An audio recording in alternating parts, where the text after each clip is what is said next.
Yeah. I think IHI, have you heard of the Million Lives campaign? Save a Million Lives, patient safety? That's their program.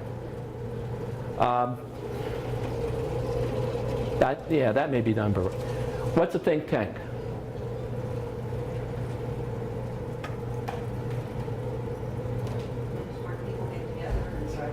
You've heard of them? RAND? RAND Corporation? Urban Institute? Think tanks are big time. Kaiser's a think tank in a way. The Packard Foundation are big into pediatric health issues. And so these groups conduct academic studies, but they're doing it to influence lobbyists. Robert Wood Johnson, Center for Health Systems Change. Project Hope. Have you heard of Project Hope? They're doing health policy lobbying. Do you think universities are involved in advocacy?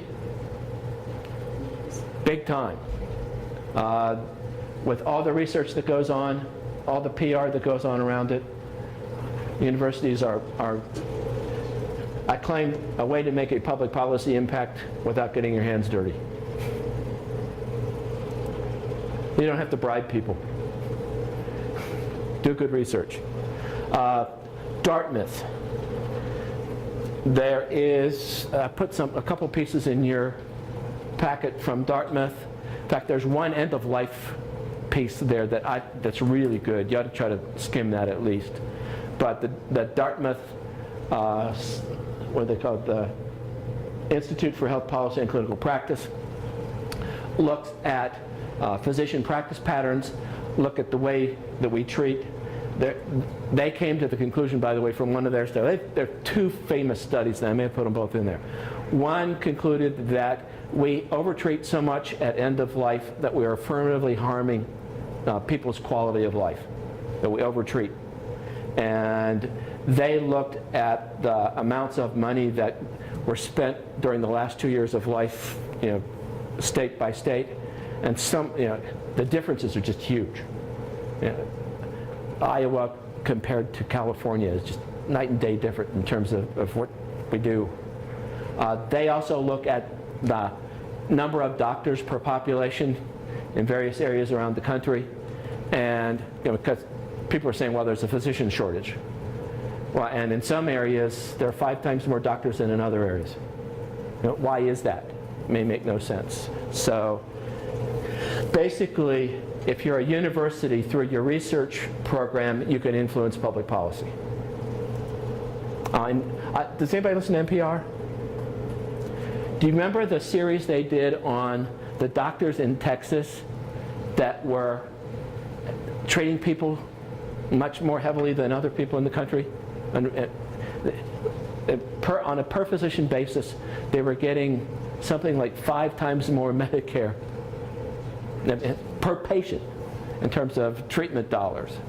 And I mean, they're basically concluding that people are way over treating in these areas in Texas, and they did this study on it. It comes out from the Dartmouth people, pushed that. And the Obama folks, by the way, have bought into this. They believe that they can save $500 billion a year by reducing the amounts that some physicians use medical care for their patients. Okay. Last pieces. How do you lobby effectively? Well, number one is organization. Know what you want. Okay? I'll use Wisconsin as an example. You want to get the law changed, it's probably a regulation, not a statute.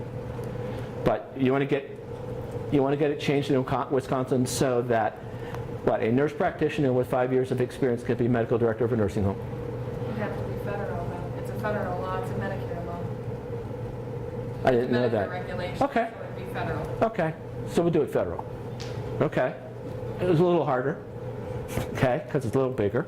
But you can do it. Who's your congressman? As far as for the state? Yours. Reeve Ribble. Do you know him?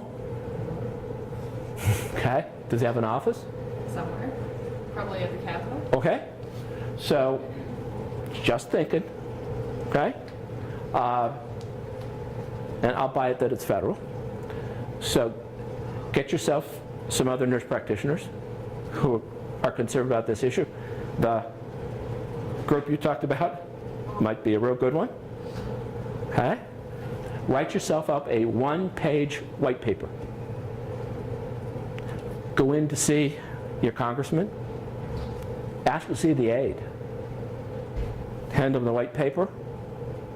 And then tell them you've got all these folks who are involved with this. Explain why it's a good idea and why it would save money. And ask them to go introduce legislation. Or if it's a regulation, go ask them to call some people in HHS and see if they won't make the change. Offer to go to Washington to talk about it. See what happens. Okay? And if that doesn't work, we can escalate it. I think last semester I shared this, that the practice that I joined, I realized something, that I was seeing patients who had been sick in 6 months. You said that. I told you about it. Yes. Now, I really would like to tell somebody about that because it bothers me that they get to sit in this line for 6 months while I'm Look, it's the same thing. Go see your congressman. Write your congressman. Okay? Get other. The key to it is, well, I got no answer to that one. Maybe you need to see another congressman. I don't know. But you understand the point.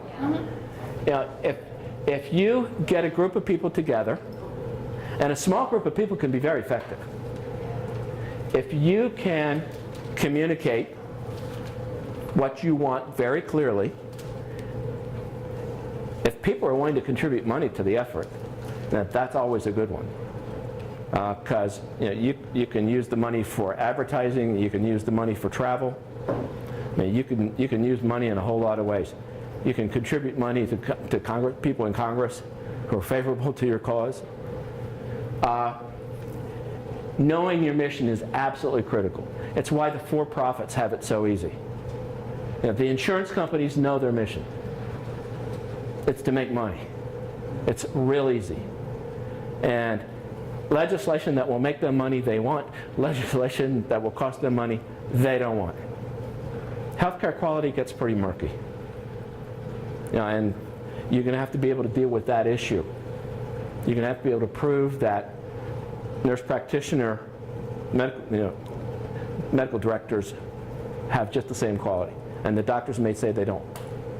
So you're going to have to deal with that. Keep it simple. You've heard that before. Not always easy. Have you ever heard of something called sequencing and leveraging? It's almost Chinese. Sequencing and leveraging says there are people who are your natural allies.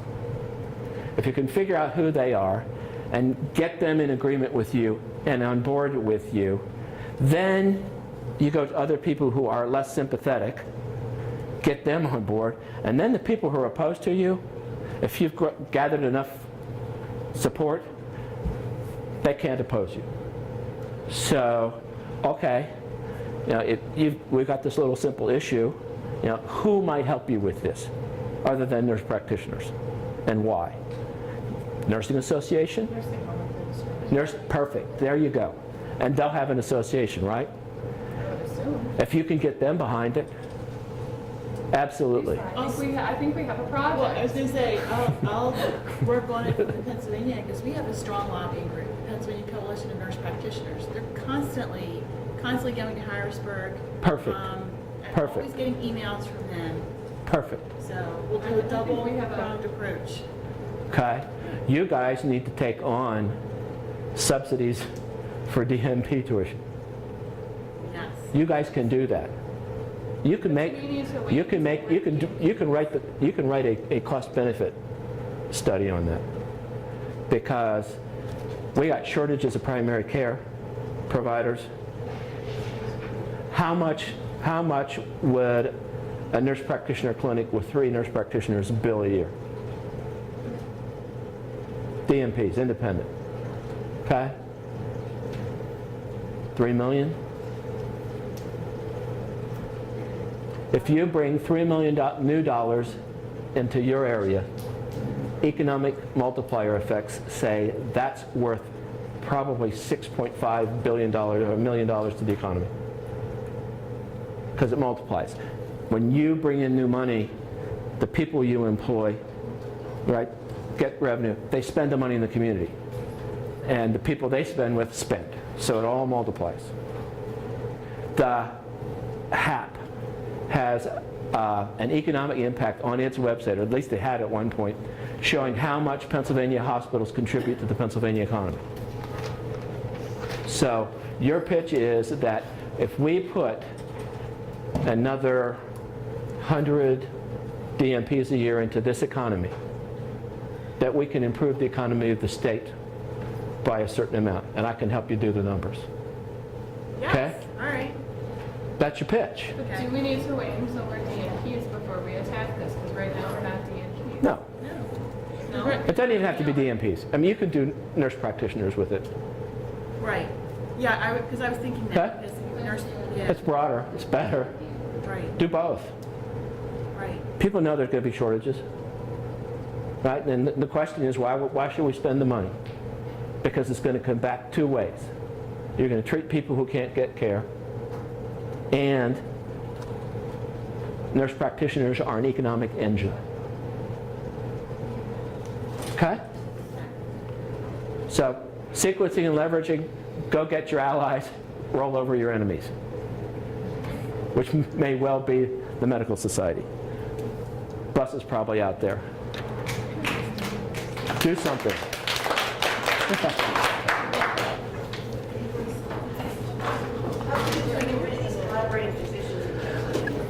What's that? How soon do you get rid of collaborating? There's an issue. I'll help you on that one. Okay, I'll take you on that. Yeah. You guys have to have a collaborating physician sign off? Is it a pain in the ass or is it a real problem? It's a real problem. And a problem. Is it a money problem? Not necessarily, it's just, Okay. They're struggling to work on Okay. for 6 months, putting that. Do you know who Pat Vance is?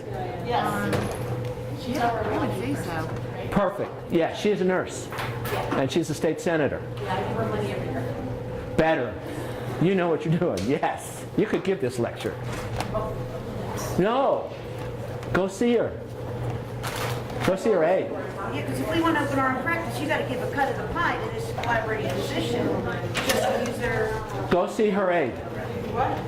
Okay? see, I have another guy down my way up. Well, no, it's sugar water, that's what I was worried Well, about. no, just, Hershey just retired, I forget who he is now. I can see it happening, that's why I was trying to stop. But yeah, I mean, Go talk to him. yeah, because, see, Ed Randell was a big advocate for nurse practitioners. He Yes. was Ed. Yes. Actually, it was Rosemary Greco who was the advocate. Rosemary Greco. Yeah. I think we need to